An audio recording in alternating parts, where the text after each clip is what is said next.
Ryan Fournier, the co-founder of the group Students for Trump, was arrested on domestic violence charges this week.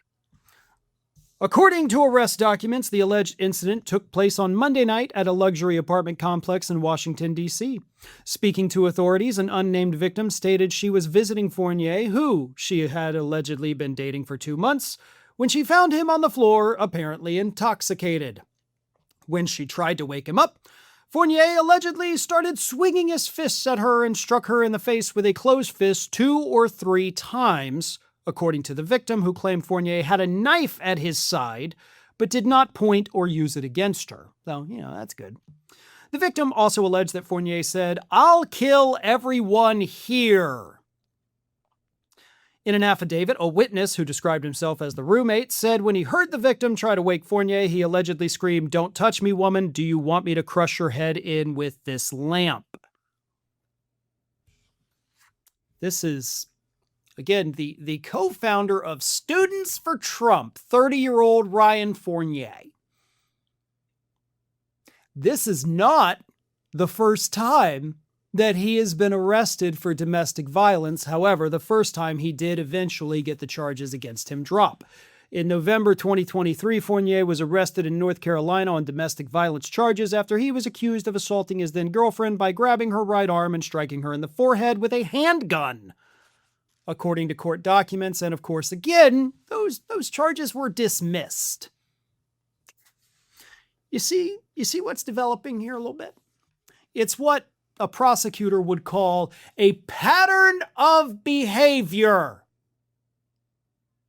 The fact that those first charges were dismissed now looks like a gross miscarriage of justice, now doesn't it?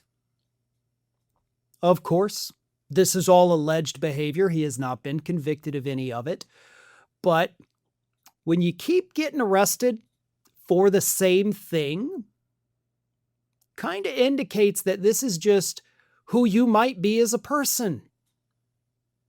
And these are the kinds of people who flock to Donald Trump. These disgusting, pig-headed, threatening women-type individuals who are about as masculine as a ladybug, but that's the only way they can feel big. That's the only way they can feel strong and powerful.